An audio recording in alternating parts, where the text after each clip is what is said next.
Study IQ IAS, अब तैयारी हुई अफोर्डेबल।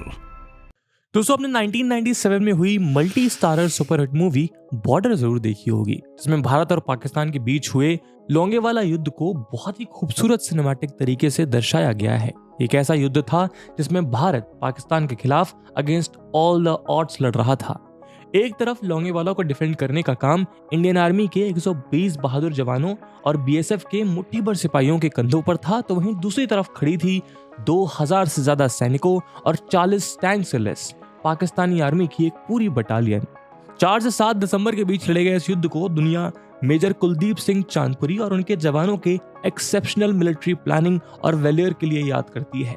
पर यह एक अधूरा सच है, क्योंकि जीत का आधा श्रेय हमारी इंडियन एयरफोर्स को भी जाता है, जिसके सिर्फ 4 हंटर जेट्स ने कुछ ही मिनटों में जैसलमेर से लोंगेवाला पोस्ट का 123 किलोमीटर का सफर तय किया।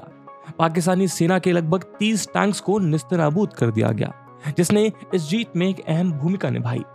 लोंगेवाला की ही तरह पिछले 75 सालों में इंडियन एयरफोर्स ने कई बैटल्स और कोड ऑपरेशंस को सक्सेसफुली अंजाम दिया, और इन ऑपरेशंस को सक्सेसफुल कंडक्ट करने में हमारे फाइटर जेट्स एयरफोर्स के लिए तुरुप का इक्का साबित हुए हैं। उदाहरण के तौर पर 26 फरवरी 2019 को हुए बालाकोट एयर स्ट्राइक में एयरफोर्स ने अपने मिराज 2000 जेट्स की मदद से पाकिस्तान में घुसकर जैश-ए-मोहम्मद के टेररिस्ट कैंप्स को धूल में मिला दिया।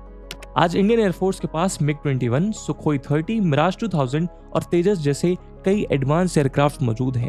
लेकिन इन सब के बीच जिस एयरक्राफ्ट को करंट टाइम में इंडियन एयरफोर्स में सबसे बेस्ट फाइटर जेट कंसीडर किया जाता है, वो है फ्रेंच कंपनी का डसॉल्ट द्वारा निर्मित रफाल।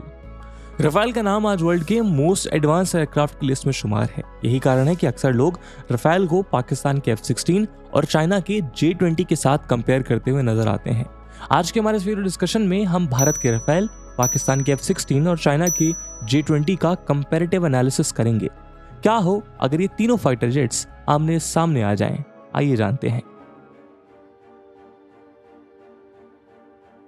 दोस्तों, आज किसी देश की ताकत उसके पास मौजूद आर्मी पर्सनल के नंबर से नहीं, बल्कि लेटेस्ट टेक्नोलॉजी और एडवांस वेपन से कैलकुलेट की जाती है। यही कारण है कि आज दुनिया की दूसरी सबसे बड़ी आर्मी होने के बावजूद इंडिया पावरफुल कंट्रीज की लिस्ट में 13th नंबर पर आता है। टेक्नोलॉजिकल एडवांसमेंट के इसी गैप को फिल करने के लिए भारत खुद के वेपन्स इंडिजिनसली डेवलप और बाहर से लेटेस्ट टेक्नोलॉजीज को इंपोर्ट कर रहा है। इसी दिशा में काम करते हुए भारत सरकार ने साल 2016 में फ्रांस के साथ डिफेंस डील साइन करते हुए 32 रफाल जेट्स इंडियन आर्मी के आर्सेनल में ऐड किए थे। किसी भी फाइटर जेट की क्षमता उसके सेंसरशिप और उसके अटैकिंग कैपेसिटी से तय की जाती है, यानी कोई फाइटर जेट कितनी देर तक उड़ सकता है और कितनी दूरी के टारगेट को बेस्ट प्रिसीजन के साथ मार गिरा सकता है। हालांकि इसके अलावा भी कई और डिसाइडिंग फैक्टर्स होते हैं जो किसी भी फाइटर प्लेन को अपने ओपोनेंट से ज्यादा पावरफुल बनाते हैं। चलिए जानते हैं कुछ ऐसे ही फैक्ट्स जिनके बेसिस पर रफाल, F-16 और J-20 को आपस में कंपेयर किया जा सकता है। दोस्तों, यूपीएससी की तैयारी करने के लिए आपको बहुत सारे ऑनलाइन बैचेस मिलेंगे, पर आखिरकार क्यों स्टडी IQ का UPSC prelims to interview live batch उसमें से बेस्ट है? दोस्तों, इन बैचेस में आपको 1000+ आवर्स का लाइव कंटेंट डिलीवर किया जाएगा। आपकी तैयारी को पिन पॉइंट फोकस रखने के लिए क्रिस्प नोट्स दिए जाएंगे। किसी भी समय आपके डाउट्स को क्लियर करने के लिए 1-to-1 मेंटोरशिप का फीचर भी आपके पास रहेगा। प्रीलिम्स के लिए प्रैक्टिस क्वेश्चंस, मेंस के आंसर राइटिंग प्रैक्टिस, और उसके बाद जो भी स्टूडेंट्स प्रीलिम्स 2024 क्लियर करेंगे उन्हें स्टडी IQ कैंपस में बुलाकर अगले 4 महीनों के लिए मेंस रेसिडेंशियल प्रोग्राम के अंडर रिगरस प्रिपरेशन कराई जाएगी बिना किसी एडिशनल कॉस्ट के। और दोस्तों, ये सब कुछ आपको मिलेगा मात्र और मात्र 29,999 के सुपर डिस्काउंटेड प्राइस पे, अगर आप AG live coupon code use करते हैं। दोस्तों, 11 सितंबर को स्टडी IQ के prelims to interview batches English और हिंदी लैंग्वेज में लॉन्च होने जा रहे हैं। इन बैचेस में क्लासेस की टाइमिंग मॉर्निंग 8 AM रहेगी। तो आप भी AG live coupon code use करिए और पूरे देश के यूपीएससी एस्पिरेंट्स के साथ कहिए कि अब तैयारी हुई अफोर्डेबल स्टडी IQ के साथ। इन बैचेस से रिलेटेड सभी इंपॉर्टेंट लिंक्स आपको डिस्क्रिप्शन और पिन्ड कमेंट में मिल जाएंगी। बात करें रफाल की, तो ये फ्रेंच कंपनी डसॉल्ट एविएशन का 4.5 जनरेशन एयरक्राफ्ट है। ये एयरक्राफ्ट ट्विन इंजन से पावर्ड है। वहीं पाकिस्तान द्वारा इस्तेमाल किया जा रहा है F-16 jet American company Lockheed Martin का 4th जनरेशन एयरक्राफ्ट है, जो सिंगल इंजन बेस्ड है। इसी तरह चाइना का J-20, जिसका पूरा नाम चेंगडू J-20 है, चाइना की ही एक कंपनी चेंगडू एरोस्पेस कॉर्पोरेशन द्वारा बनाया गया है, जिसमें राफेल की ही तरह ट्विन इंजन टेक्नोलॉजी का यूज किया गया है। हालांकि J-20 का एक्यूरेट कॉन्फ़िगरेशन लंबे समय से एक कंट्रोवर्शियल इशू बना हुआ है। जहां एक तरफ चेंगडू एरोस्पेस कॉर्पोरेशन इसे 5th जनरेशन फाइटर जेट बता रही है, तो वहीं चाइनीज न्यूज़पेपर ग्लोबल टाइम्स अपने देश के J-20 जेट को 4th जनरेशन एयरक्राफ्ट का ही दर्जा दे रही है। इसका मतलब बिल्ट इन इंजन के पर्सपेक्टिव से राफेल और J-20 दोनों ही F-16 से बेहतर एयरक्राफ्ट है, क्योंकि सिंगल इंजन के मुकाबले twin engine aircraft faster speed और क्विकर पिकअप को अचीव कर सकते हैं। हालांकि सिंगल इंजन एयरक्राफ्ट का opening cost twin engine aircraft के कंपैरेटिव काफी कम होता है, क्योंकि ऐसे एयरक्राफ्ट में सिर्फ सिंगल इंजन की फ्यूलिंग और मेंटेनेंस का ध्यान रखना होता है।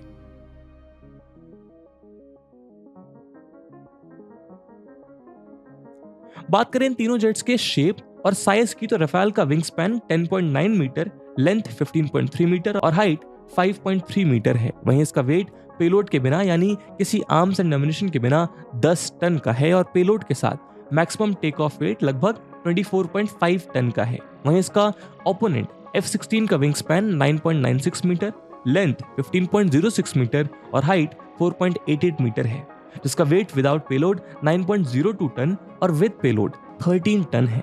हालांकि ड्रैगन के J-20 की बात करें तो उसका wing span 13.5 metre, length 20.4 metre और हाइट 4.72 मीटर है। वहीं इसका वेट पेलोड के बिना 19 टन और विद पेलोड 37 टन बताया जा रहा है। इसका मतलब F-16 के मुकाबले राफेल बॉडी स्पेसिफिकेशंस और पेलोड कैपेसिटी के मामले में ज्यादा बेहतर है, लेकिन सिमिलर पैरामीटर्स पर राफेल J-20 से पीछे नजर आता है। आइए अब बात करते हैं इन एयरक्राफ्ट की रेंज और स्पीड की। रेंज यानी एक एयरक्राफ्ट सिंगल टेक ऑफ में कितनी डिस्टेंस कवर करने की क्षमता रखता है। वहीं स्पीड और सर्विस सीलिंग का मतलब किसी जेट की मैक्सिमम एरियल हाइट अचीवेबल करने की क्षमता। राफेल की रेंज 3700 किलोमीटर की है। वहीं इंडियन आर्मी द्वारा यूज किए जाने वाला यह एयरक्राफ्ट 2130 किलोमीटर पर आवर की टॉप स्पीड से उड़ान भर सकता है। इस स्पीड को मेंटेन करते हुए राफेल 50,000 फीट की हाइट को अचीव करने की क्षमता रखता है। साथ ही राफेल की रेट ऑफ क्लाइंब यानी वर्टिकली ऊपर की ओर जाने की क्षमता 300 मीटर पर सेकेंड की है। दूसरी तरफ F-16 की रेंज 4220 किलोमीटर है। वहीं ये एयरक्राफ्ट 2414 किलोमीटर पर आवर की टॉप स्पीड से उड़ान भर सकता है। F-16 भी राफेल की ही तरह 50,000 फीट की हाइट तक उड़ सकता है और उसकी क्लाइंब स्पीड 254 मीटर पर सेकेंड है। वहीं अगर बात करें J-20 की तो इसकी रेंज 5926 किलोमीटर की है और ये एयरक्राफ्ट 2964 किलोमीटर पर आवर की स्पीड से उड़ान भर सकता है। साथ ही J-20 66,000 फीट की ऊंचाई तक उड़ने की क्षमता रखता है और उसकी क्लाइंब रेट 304 मीटर पर सेकेंड का है। यानी रेंज के मुकाबले F-16 और J-20 दोनों ही राफेल से बेहतर एयरक्राफ्ट दिखाई देते हैं। वहीं स्पीड के एंगल से भी राफेल अपने दोनों ओपोनेंट से स्लो नजर आता है।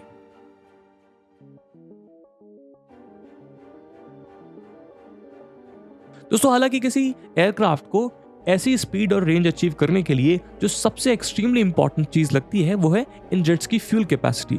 राफेल की internal tank fuel capacity 4.17 ton और एक्सटर्नल टैंक करीब 6.7 टन फ्यूल कैरी करने में सक्षम है। वहीं F-16 का इंटरनल टैंक 3.1 टन और एक्सटर्नल टैंक मात्र 1.38 टन फ्यूल कैपेसिटी वाला है। इसी तरह J-20 की इंटरनल टैंक कैपेसिटी 12 टन है। साथ ही इसमें कभी एक तो कभी 2 एक्सटर्नल टैंक्स होने का भी दावा किया जा रहा है। इसका मतलब फ्यूल कैपेसिटी के मामले में J-20 F-16 और राफेल दोनों को आउट परफॉर्म कर सकता है।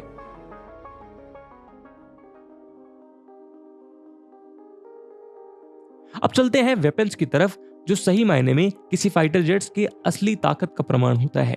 जैसा कि हमने देखा कि राफेल का वजन तकरीबन 10 टन का है, लेकिन यह एयरक्राफ्ट अपने वेट से 2.5 टाइम्स ज्यादा वेट लिफ्ट करने की क्षमता रखता है, जो ऐसे बाकी लेटेस्ट एयरक्राफ्ट के बीच काफी स्ट्रॉन्ग पोजीशन ग्रांट करते हैं। राफेल अपने साथ MICA air to air BVR यानी बियॉन्ड विजुअल रेंज मिसाइल को कैरी करता है। साथ ही इसमें European made meteor long range air to air missile भी माउंट की जा सकती है। मिटियोर मिसाइल की रेंज 100 से 150 किलोमीटर है और उसका नो एस्केप जोन 60 किलोमीटर का है।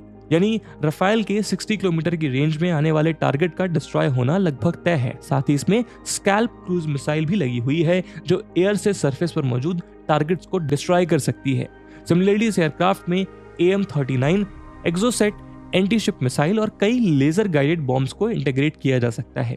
इन सब के अलावा रिसेंटली गवर्नमेंट ऑफ इंडिया ने डसॉल्ट एविएशन को राफेल पर इंडिजिनसली डेवलप्ड अस्त्र मिसाइल और long range precision guided anti airfield weapon saw यानी स्मार्ट एंटी एयरफील्ड वेपन को इंटीग्रेट करने की भी बात कही है। बात करें पाकिस्तानी F-16 की, जहां राफेल में 14 फायर पावर पॉइंट्स हैं, वहीं F-16 के पास महज 9 फायर पावर पॉइंट्स होते हैं। इन फायर पावर पॉइंट्स में AIM-9 sidewinder short range air to air, AIM-120 AMRAAM medium range air to air और AGM Maverick air to surface missile जैसे weapons carry किए जा सकते हैं। अमराम मिसाइल की रेंज लगभग मिट्योर के बराबर यानी 150 किलोमीटर की है, लेकिन एक्सपर्ट्स का मानना है कि मिट्योर अमराम के मुकाबले ज्यादा फ्यूल एफिशिएंट और कांस्टेंट स्पीड को मेंटेन कर सकती है। वहीं राफेल के दोनों तरफ लगी 30 mm twin pot firing can 1 minute में 2500 राउंड्स फायर कर सकती है, जो F-16 पर लगी 20 mm रोटरी कैनन से कहीं ज्यादा है। यानी फायर पावर के पॉइंट ऑफ व्यू से राफेल F-16 से बेहतर जेट नजर आता है। साथ ही राफेल F-16 के मुकाबले ज्यादा बेहतर जैमर्स, डिकॉयज और डिजिटल एवियोनिक्स से लैस है। बात करें J-20 की, तो 2018 के जुआई एयर शो में यह जेट अपने साथ टोटल 6 मिसाइल कैरी करता हुआ दिखाया गया, जिसमें राफेल के मिट्योर मिसाइल के इक्विवेलेंट चाइना के J-20 में अपनी PL-15 मिसाइल को लोड किया है। हालांकि मिट्योर के मुकाबले PL-15 मिसाइल की रेंज 300 किलोमीटर बताई जा रही है। इसका मतलब माउंटेड मिसाइल के मामले में J-20 राफेल से बेहतर और डेडली एयरक्राफ्ट दिखाई देता है। पर अभी भी जिस जगह J-20 राफेल से मात खाता दिखता है वो है मिट्योर मिसाइल्स की मैक 4 की स्पीड, जिसे डॉज करना लगभग नामुमकिन है। साथ ही कुछ एक्सपर्ट्स का मानना है कि जब आने वाले समय में अस्त्र के न्यू वेरिएंट राफेल के साथ इंटीग्रेट होंगे, तब राफेल की मिसाइल रेंज को भी J-20 पर माउंटेड PL-15 मिसाइल की तरह 300 किलोमीटर प्लस किया जा सकेगा। दोस्तों, ये तो हुई वेपन्स की बात, लेकिन वेपन्स का इस्तेमाल तब किया जा सकता है जब एनिमी टारगेट को क्लियरली और प्रिसाइजली डिटेक्ट किया जा सके। इसी डिटेक्शन प्रोसेस में इररिप्लेसेबल रोल प्ले करता है किसी भी जेट में लगा उसका रडार सिस्टम। पाकिस्तान के F-16 जेट में एक्टिव इलेक्ट्रॉनिक स्कैन एरे यानी AESA APJ-83 रडार लगा हुआ है, जिसकी मदद से F-16 अपने दुश्मनों को 120 किलोमीटर के दायरे में डिटेक्ट कर सकता है और एक साथ 20 टारगेट्स को शूट कर सकता है। वहीं राफेल के पास अपना मल्टी डायरेक्शनल रडार सिस्टम है, जो 40 टारगेट्स को सेम टाइम पर 100 किलोमीटर की रेंज में डिटेक्ट करने में सक्षम है। साथ ही राफेल पर स्पेक्ट्रा नाम का डिफेंस एड सिस्टम भी लगा हुआ है, इसकी मदद से ये एयरक्राफ्ट दुश्मन के रडार सिस्टम को जैम कर सकता है। ये सिस्टम राफेल को अपनी तरफ आ रही मिसाइल्स की वार्निंग भी देता है और डिकॉय सिग्नल भेजकर उससे बचने का काम भी करता है। असल में डिकॉय सिग्नल एक ऐसी टेक्नोलॉजी है जिसकी मदद से राफेल किसी भी मिसाइल के ज्यादा क्लोज आ जाने पर इलेक्ट्रोमैग्नेटिक पल्स जनरेट कर सकता है, जिससे एनिमी मिसाइल को डिफ्लेक्ट या डीरूट किया जा सके। वही बात करें J-20 की, जिसे USA के F-22 रैप्टर का कॉपीड वर्जन माना जा रहा है, तो उसकी टेक्नोलॉजी स्टेल्थ टेक पे टिकी हुई है। स्टेल्थ वो टेक्नोलॉजी है जिसके थ्रू एक एयरक्राफ्ट अपने आप को किसी एनिमी के रडार सिस्टम में लोकेट होने से बचा सकता है। चाइना का मानना है कि राफेल अपने रडार सिस्टम से भी J-20 को डिटेक्ट नहीं कर सकता। हालांकि 2009 में UAE में एक मॉक ड्रिल के दौरान राफेल ने F-20 रैप्टर को इजीली अपने रडार सिस्टम में डिटेक्ट कर लिया था। इसका मतलब है युद्ध के मैदान में राफेल J-20 को भी अपना टारगेट बना सकता है। तो स्पेसिफिकेशन और कॉम्बैट रेंज से लेकर माउंटेड वेपन्स और रडार तक कभी राफेल तो कभी J-20 ज्यादा बेहतर एयरक्राफ्ट दिखाई देते हैं, लेकिन ये सभी बातें और कंपैरिजन सिर्फ ऑन पेपर फैक्ट्स की मदद से ड्रॉ किए गए हैं।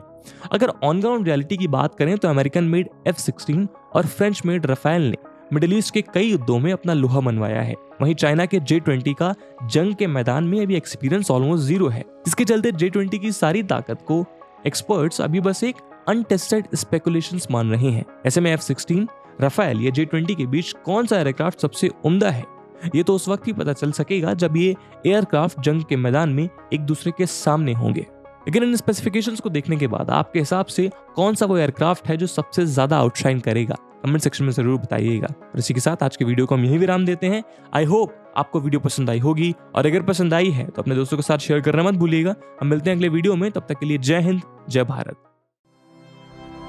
स्टडी IQ IAS, अब तैयारी हुई अफोर्डेबल।